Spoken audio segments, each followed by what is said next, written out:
Alrighty, good morning. It's Monday morning, and the time is about 8:40 or so. Good morning, Tom Teter, Stephen Mehlman Hi, good with morning, you. Tommy. Good morning, Treasure Coast.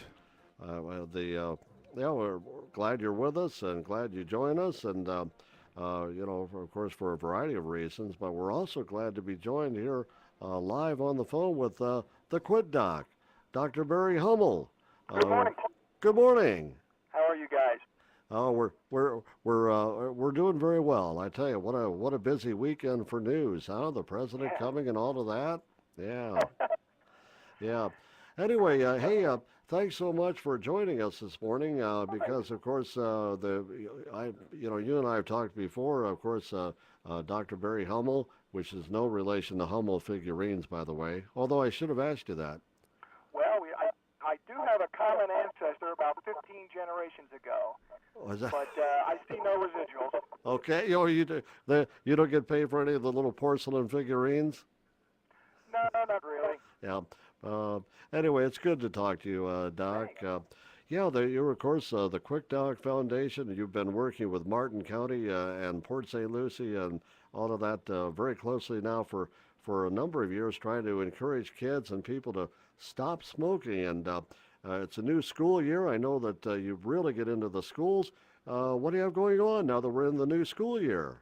Well, we're starting up our students working against tobacco clubs for the fifth year in the school district, and we have six school-based clubs. We have three middle school clubs and three high school clubs. But we also have five clubs at the Boys and Girls Clubs as well. So we're in all of it. We're keeping busy in all of it. And the kids are starting to work on a couple of really cool projects for this year. Oh, what sorts of anything that you can share with us, or is Oh, it too soon sure. to say? Yeah, Well, what are they doing? one of their biggest goals is to try to reduce the amount of flavored tobacco products on sale in the local stores because those products really target the kids specifically. And so we're working with the county commission on some new rules with regards to the sale of those flavored products in the county. That's a very good project. And of course, they've been working very hard on smoke-free parks and beaches in the area, particularly those parks and beaches where kids frequently attend. And the county commission's been very receptive to working with us on that. Kevin Abate at Parks and Recreation in particular has been really, really proactive in trying to work on that project with the kids. So they're tackling some big issues through their government channels. They're really learning how to advocate for themselves, and I think that's the best part of the program.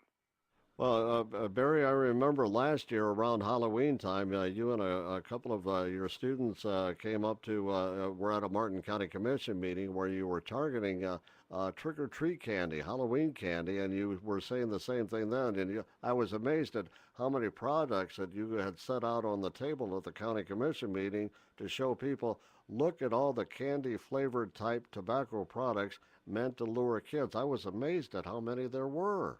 It's really where the industry has led the marketing of tobacco in order to try to reach children.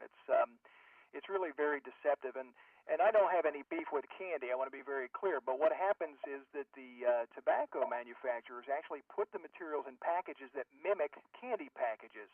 So one, there's a lot of confusion where the kids aren't sure what it is they're actually purchasing. But more importantly than that, it really implies that the products are just as safe as candy.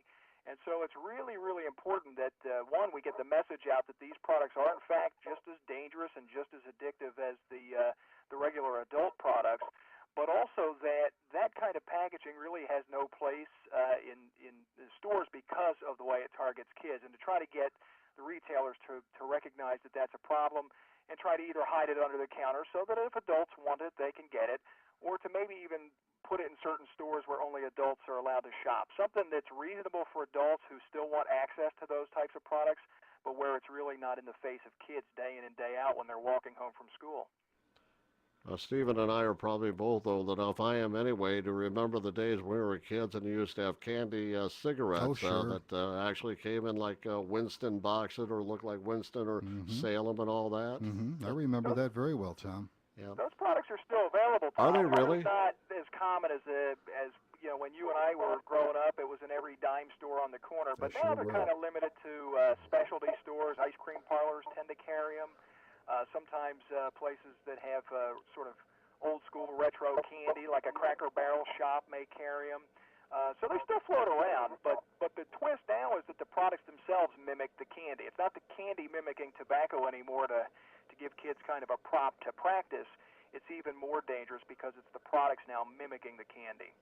Alrighty, and I am assuming that you probably will be going before the maybe the Port St. Lucie City Council, but I know for sure Stewart City Commission and the Martin County Commission between now and sometime in October to present your case. Absolutely, we'll be going at some point between now and the end of October. We like to tie it to Halloween, as you suggested earlier, and our colleagues in St. Lucie County have worked very hard on this. They have some rules in St. Lucie County, and we're actually working in Indian River County this year. We're going to try to get the same kind of rules in place in Indian River County. So we're working hard on this one. It's a really important issue.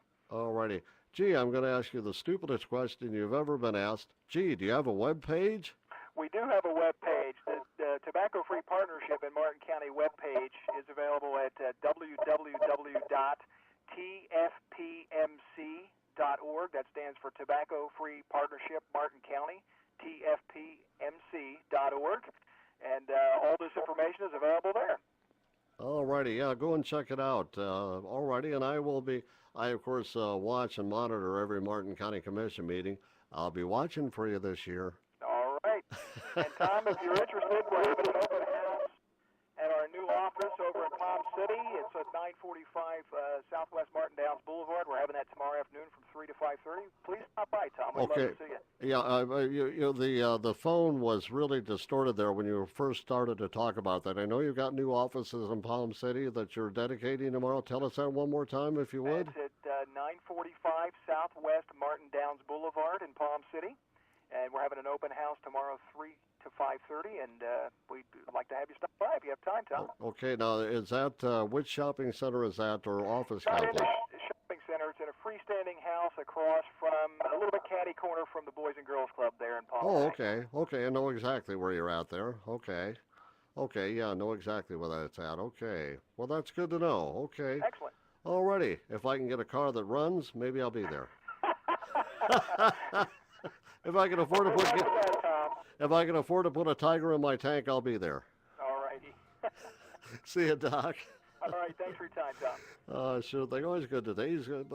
Dr. Barry Hummel, he's got a great sense of humor. Yeah, very active in the community, too, as well here. Of course, a big supporter of high school sports on the Treasure Coast and on WSTU and WPSO. We see him often out at high school football games especially, but all the sporting events. Quite an impact he's having here locally. Yeah. So they're going to be having their dedication of their new offices there right across from the Boys and Girls Club. Used to be the old Palm City Fire Station there at MAP and Martin Downs Boulevard. Right, sure, we all know where that's at. Yep. So Good for them. Yeah, absolutely.